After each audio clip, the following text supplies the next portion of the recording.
জবাব যদি অ্যাকুরেট আর অ্যাপ্রোপ্রিয়েট হয়ে যায়, এই পাহাড়ের গিরিপথে দাঁড়িয়ে আমরা 13 জন ইহুদি এবং নাসারাদের যুবকেরা তাওহীদের কালেমা পড়ে আমার ভাইরা ইসলাম আমরা গ্রহণ করে নিতে চাই। চিৎকার করে বলেন সুবহানাল্লাহ।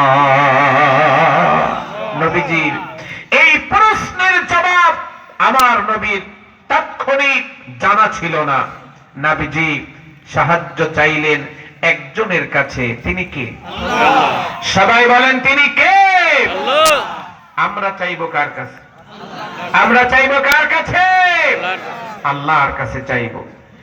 ইয়া আইয়ুহাল্লাযীনা আমানুস্তাঈনু বিস-সাবরি ওয়াস-সালাহ। ইমানদার যখন বিপদে পড়ে যায় দুইটা হাতিয়ার, একটা হলো নামাজ আর একটা হলো ধৈর্য। আল্লাহ এই দুইটা হাতিয়ার অর্জন করা তৌফিক যেন আমাদেরকে দান করে দেয়। জোরে বলেন আমিন। আমার নবী বিপদে পড়ল, আল্লাহর কাছে সাহায্য চাইল। আল্লাহ বলে জিবরাইল আর করো না দেরি, চলে যাও তাড়াতাড়ি আমার নবীর সিনার ভিতরে এই প্রশ্নের জবাবগুলি রড আর সিমেন্টের মতো জমাটবদ্ধ করে দাও। আমার মোল্লার হাতের কলিজার টুকরা মুসলমানেরা, জিবরাইল আর করল না দেরি, নবীর কাছে চলে এলো তাড়াতাড়ি। আর সূরাতুল জিলজালের 8টি আয়াত আমার নবীর সিনার ভিতরে রড আর সিমেন্টের মতো জমাটবদ্ধ করে দিল। চিৎকার করে বলেন সুবহানাল্লাহ। আমার নবী কাফেরদের প্রশ্নের জবাবটা টাস টাস করে মুখের উপরে আমার নবী ছুঁড়ে মারলেন। আর তারা ব্যর্থতায় পর্যবসিত হয়ে তারা পড়ে নিল তাওহীদের কালেমা, লা ইলাহা ইল্লাল্লাহ মুহাম্মাদুর রাসূলুল্লাহ সাল্লাল্লাহু আলাইহি ওয়াসাল্লাম। সূরাতুল জিলজালের এটি হচ্ছে শানে নুজুল। আরেকটি শানে নুজুল হচ্ছে আমার ভাইয়েরা, বিশ্ব নবীর জামানায় দুইটা কোয়ালিটির মানুষ ছিল। এক নাম্বার হচ্ছে তাদের ধারণা ছিল আমরা যে ভালো ভালো কাজ করি, অনেক বড় বড় অ্যামাউন্ট আমরা ডোনেট করি আল্লাহর ঘরে, আমাদের সওয়াব লিপিবদ্ধ করা হবে। আর যারা গরিবের ঘরের গরিব 10 টাকা 20 টাকা দেয়, ওদের দান লেখা হয় না। এটা একটা দলের ধারণা। আরেকটা দলের ধারণা ছিল আমরা যে পাপ করি, গুনাহ করি, অন্যায় করি, এর ভিতরে বড় গুনাহগুলি লেখা হবে, ছোট গুনাহগুলি লেখা হবে না। এই দুইটা দলকে কেন্দ্র করে রব্বুল আলামিন সূরাতুল জিলজালকে নাজিল করে দিলেন। এটা হলো সূরাতুল জিলজালের 2 নম্বরের শানে নুজুল। এবার চলুন আমার ভাইরা, বিশুদ্ধ হাদিস দ্বারা সূরাতুল জিলজালের শানে নুজুলটা আমি আপনাদের সামনে বর্ণনা করে ফেলেছি। এখন যদি আপনাদের হালকা একটু অনুমতি পাই, রমজানকে সামনে রেখে মহাগ্রন্থ কোরআনুল কারীমের সূরাতুল জিলজালের তাফসীরের ভিতরে আমরা একটু ঢুকে যেতে চাই। আল্লাহর কোরআনের প্রতি মহব্বত দেখিয়ে আল্লাহর কোরআনের সূরাতুল জিলজালের তাফসীর শুনতে চান কারা কারা? দুইটা হাত উঁচু করে আমার আল্লাহকে দেখান তারা। নারে তাকবীর, নারে তাকবীর, লিল্লাহে তাকবীর। হাত নামান মুসলমানেরা, আমার ভাইয়েরা, আমাদের যারা আলোচনা করি, যখন আপনাদেরকে নিয়ে কথা বলি, বিশ্বাস করেন মুসলমান, অন্তরে অনেক আনন্দ, আবেগ, ভালোবাসা। আপনাদের মুখটা দেখলে আমরা শক্তি ফিরে পাই। Face is the mirror of mind. চেহারা হচ্ছে মনের আয়না, মনের দর্পণ। আপনাদের হাস্যোজ্জ্বল চেহারাগুলো প্রমাণ করে আল্লাহ চাইলে আপনাদেরকে জান্নাত দেওয়ার ক্ষমতা আল্লাহ পাকের আছে, নাকি আমেরিকার কাছে অনুমতি নেওয়া লাগবে? জোরে বলেন না, আছে না নাই? মনে রাখবেন, কিয়ামত ভালো মানুষের উপরে হবে না। কিয়ামত কিন্তু একটা অনুষ্ঠান। আর এই অনুষ্ঠান হচ্ছে ঝালঝালা, ডেঞ্জারাস, ভয়ঙ্কর, বিভীষিকাময় একটি অনুষ্ঠান। আল্লাহ নবী বলেছেন, লা তাকুমুস সাআত ওয়ালা আহাদিন, আল্লাহ আল্লাহ, একজন আল্লাহওয়ালা ব্যক্তি পৃথিবীর মানচিত্রে 257টি দেশে একজন আল্লাহওয়ালা ব্যক্তি থাকবে যতক্ষণ আমার ভাইরা কিয়ামত অনুষ্ঠিত হবে না, ততক্ষণ আল্লাহওয়ালা ব্যক্তিরা থাকবে না। যখন আমার ভাইরা আল্লাহ রব্বুল আলামিন কিয়ামতের আনুষ্ঠানিকতা আরম্ভ করে দিবে, তখন ভালো মানুষের উপরে কিয়ামত হবে না। কিয়ামত হবে আমেরিকার প্রেসিডেন্ট ডোনাল্ড ট্রাম্পের উপরে, কিয়ামত হবে ভারতের নরেন্দ্র মোদী, গুজরাটের কসাই। আমার ভাইরা গরুর পোশাককে ম্যাঙ্গো জুস মনে করে মজা করে খায়, পায়খানাকে পায়েস মনে করে খায়। আমার ভাইরা আমার, আর মুসলমানদের রক্ত দিয়ে আমার নরেন্দ্র মোদী দাদা হাত রঞ্জিত করে। আর মুসলমানদের যখন, বাঙালি জাতির কৃষকদের পানির দরকার হয় যখন, কাকা গেট বন্ধ করে দেয় তখন। আর আমাদের পানির দরকার বৃষ্টির মৌসুমে হয় না যখন, কাকা 60টা গেট খুলে দিয়ে আমাদেরকে বন্যার পানি দিয়ে ভাসায় দেয় তখন। এরকম বেয়াদব দাদা বাবু আমাদের পাশে, জোরে বলেন না আছে না না? ভারতকে এখন পাগলা কুত্তায় কামড়িয়েছে। ভারত এখন আউট অফ কন্ট্রোল হয়েছে, ব্রেনে এখন আর কাজ করছে না। আমার ভাইরা আমাদেরকে আলু বন্ধ করে দেয়, পেঁয়াজ বন্ধ করে দেয়, আমার ভাইরা ভিসা বন্ধ করে দেয়। আমাদের রিজিকের মালিক কি ভারত না আল্লাহ? আল্লাহ। দেখেন তো কথা বলে না কে? রিজিকের মালিক কি ভারতের নরেন্দ্র মোদী না আল্লাহ? আল্লাহ। তো ওরা যদি আমাদেরকে আলু আর পেঁয়াজ বন্ধ করে দেয়, তা আমরা কি এখন আলু না খেয়ে আছি? আমাদের আলু আরো বেশি করে আমরা খাচ্ছি, কারণ রিজিকের মালিক কে? আল্লাহ। ওয়ামা মিন দাব্বাতিন ফিল আরদি ইল্লা আলাল্লাহি রিজকুহা। সমস্ত সৃষ্টি মাখলুকের রিজকের মালিক হচ্ছে আল্লাহ। ভারত আলু আর পেঁয়াজ বন্ধ করে দিতে দিয়ে বাঙালি জাতির পশমের ক্ষতিও করতে পারবে না। যার ক্ষতি তারাই করবে। ভারতে এখন পেঁয়াজের কেজি 2 রুপি, আলুর কেজি 2 রুপি। আমার ভাইয়েরা কৃষকেরা আন্দোলন করে, কার্টুন সাংবাদিক আমার ভাইয়েরা ভালো করে লক্ষ্য করেন, ময়ূক রঞ্জন দাস আর বিজেপির নেতা শুভেন্দু অধিকারী, এই দুইজনের বাড়ির সামনে মহিলাদের হাতে ঝাঁটা পায়খানা মাখানো আর পুরুষের হাতে জুতার মালা নিয়ে দাঁড়িয়ে আছে। তোরা বের হ, ঝাঁটা পিঠা করে জুতার মালা দেওয়া হবে। কারণ অপরাধ একটাই, বাঙালি মুসলমানদের বিরুদ্ধে বক্তব্য দেওয়া।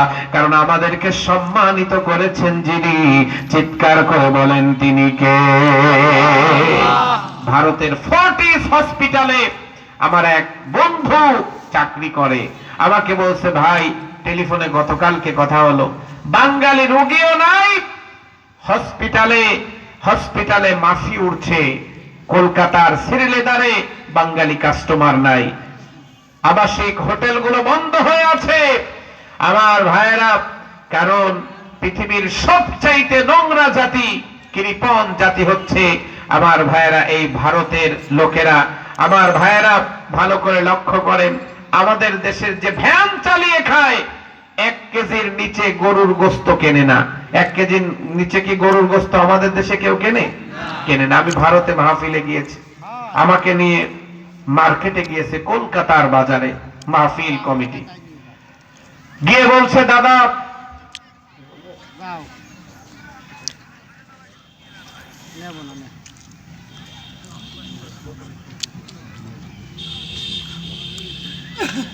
টাইম শেষ।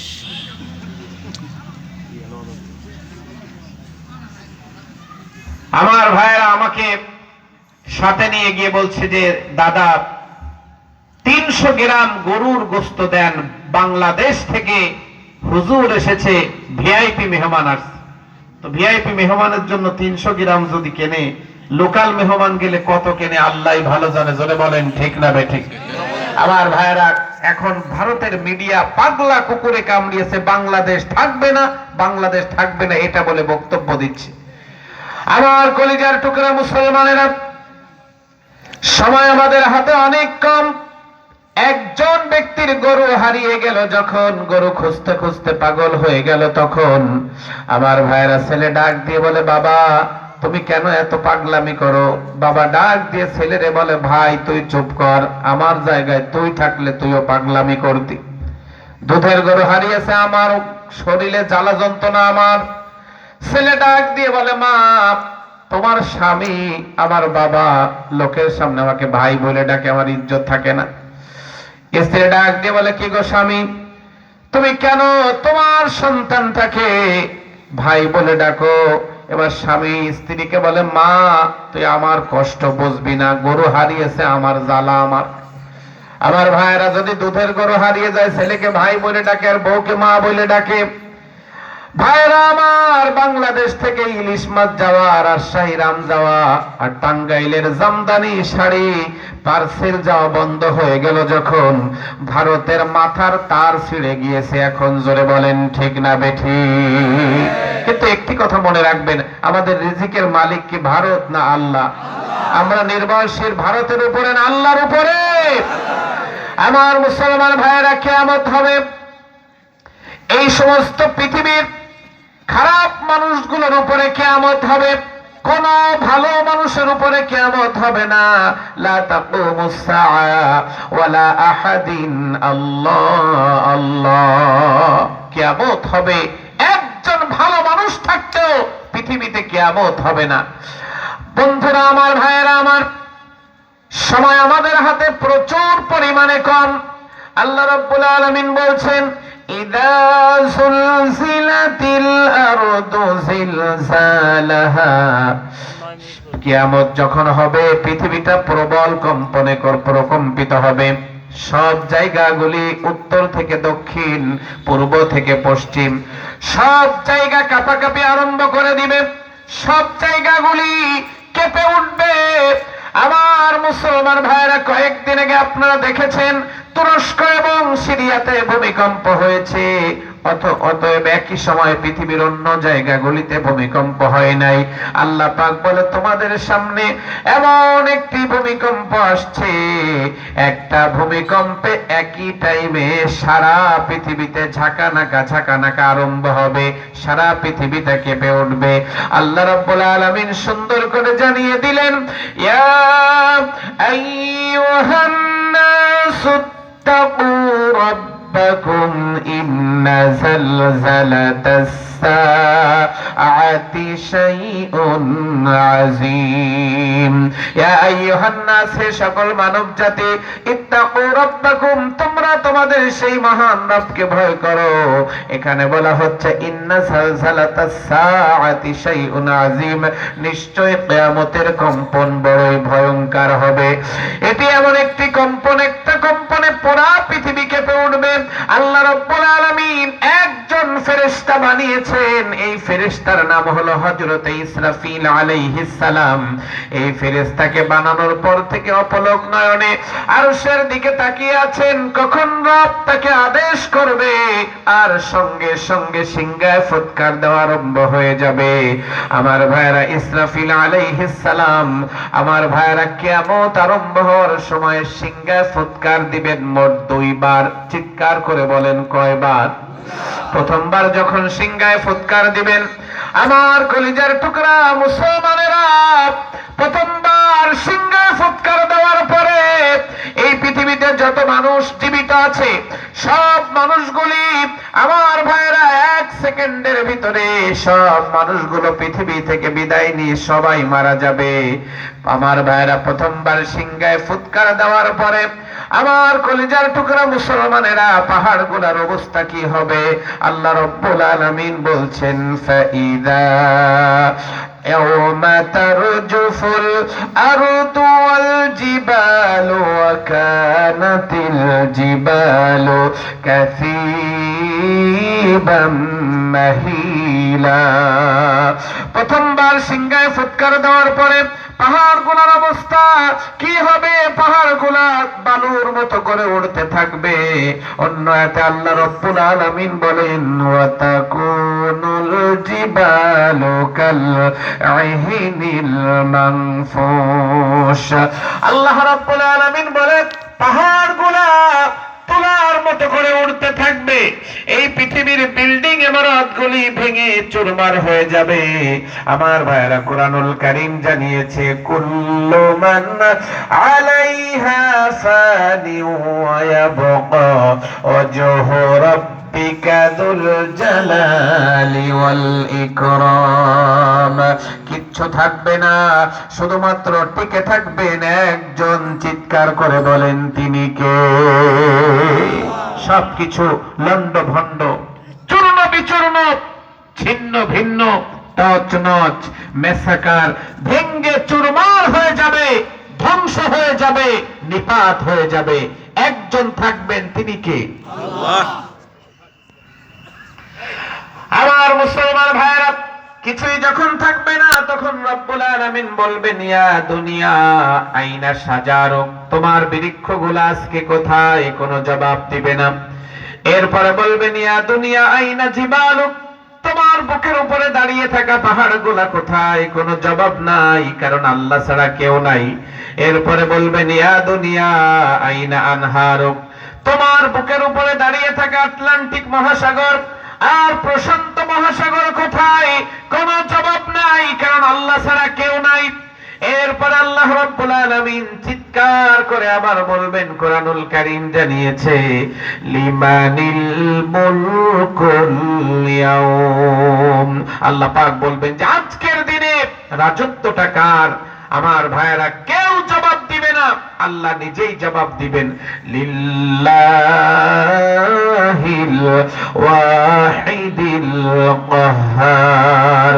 আজকে শুধুমাত্র কেবলমাত্র একজনের ক্ষমতা। চিৎকার করে বলেন তিনি কে? আজকে পৃথিবীতে টাকার গরম, সম্পদের গরম, পাওয়ারের গরম, অন্যায়, অবিচার, জুলুম, অনাচার, অত্যাচার, নির্যাতন, যা মনে চাই তাই করছি। আর মনে করছি আইন আমার হাতে, আদালত আমার হাতে, দেশ আমার হাতে, প্রশাসন আমার হাতে, পৃথিবী আমার হাতের মুঠোয়। কিন্তু আমার ভাইয়েরা, আসল ক্ষমতার মালিক চিৎকার করে বলেন কে? এই জন্য আমার ভাইয়েরা, ছোট্ট একটি আর্গুমেন্ট